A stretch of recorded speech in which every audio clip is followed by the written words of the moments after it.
Un avion américain a été abattu par l'Iran ce vendredi. Si le pilote a été retrouvé, son équipier est toujours recherché et sa tête a été mise à prix par Téhéran. En Corée du Sud, Emmanuel Macron s'est entretenu avec le président Lee Jae-myung. Les deux dirigeants ont convenu de collaborer pour contribuer à la réouverture du détroit d'Ormuz. Un avion F-15E Strike américain a été abattu ce vendredi dans le sud-ouest de l'Iran.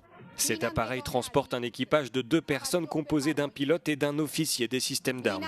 Le pilote de l'avion a rapidement été secouru grâce à une opération de recherche menée par les États-Unis et Israël. Le sort du second membre d'équipage est toujours incertain, a indiqué le New York Times. Les autorités iraniennes ont appelé la population à les aider à retrouver les soldats. Si vous capturez le ou les pilotes ennemis vivants et les remettez à la police et aux forces armées, vous recevrez une généreuse récompense, a déclaré la présentatrice de la télévision d'État. Le gouverneur de la région a même promis une récompense de 66 000 € à quiconque livrera, je cite, le pilote américain criminel. Les circonstances autour de l'incident sont encore floues et aucun détail n'a été divulgué. Mais Téhéran menait simultanément des frappes à travers le Moyen-Orient, maintenant la pression sur Israël et ses voisins arabes du Golfe. Cet incident est le premier cas signalé d'un avion de chasse américain abattu en territoire iranien depuis que les États-Unis et Israël ont lancé leur guerre contre l'Iran le 28 février. Cependant, Washington a déjà perdu 4 avions. 3 appareils ont été touchés par des tirs amis au-dessus du Koweït et un avion ravitailleur s'est écrasé en Irak à la suite d'un incident avec un autre appareil américain.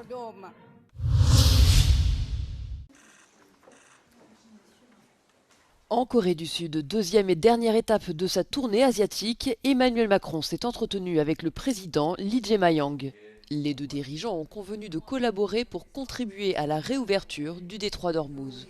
Nous avons abordé la crise au Moyen-Orient, les conditions d'un processus de désescalade et les conditions, dans un cadre international clairement établi, une déconfliction étant négociée avec l'Iran, d'une réouverture du détroit d'Ormuz. Emmanuel Macron a écarté toute intervention militaire pour débloquer le détroit d'Ormuz. Le président a plaidé pour une réouverture de manière concertée avec l'Iran.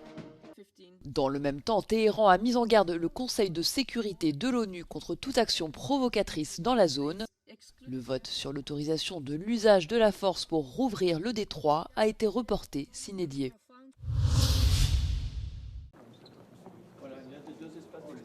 Emmanuel Macron a inauguré le centre Pompidou Hanwha à Séoul lors de la dernière journée de sa visite en Corée du Sud. Le musée devrait ouvrir ses portes en juin lors de la célébration du 140e anniversaire des relations diplomatiques entre Paris et Séoul. L'établissement présentera chaque année 2 grandes expositions issues de la collection du centre Pompidou, mettant à l'honneur les artistes et les mouvements majeurs du XXe siècle.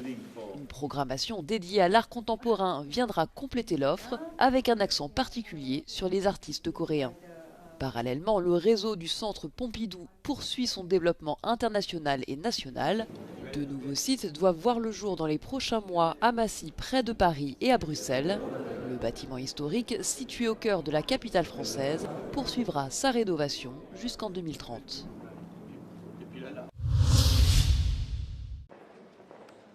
Lui-même victime d'agressions sexuelles durant son enfance, il avait fait de la lutte contre ces violences l'un des thèmes centraux de sa campagne. Tout juste élu à la mairie de Paris, Emmanuel Grégoire a présenté ses mesures pour mettre fin aux abus sexuels au sein des écoles et dans le périscolaire, un plan d'action budgété à 20 millions d'euros. Depuis le début de l'année 2026, ce sont 78 agents qui ont été suspendus, dont 31 pour suspicion de violences sexuelles. Ces chiffres doivent nous amener à une remise en cause profonde, totale. Il faut tout revoir depuis le début avec un objectif, la tolérance zéro. Alors que ces derniers mois, les signalements de violences sexuelles au sein du périscolaire parisien se sont multipliés, Emmanuel Grégoire a annoncé la mise en place d'une cellule d'écoute et de signalement que les parents pourront saisir directement. L'élu prévoit également l'ouverture d'une maison des enfants, un lieu de prise en charge des victimes.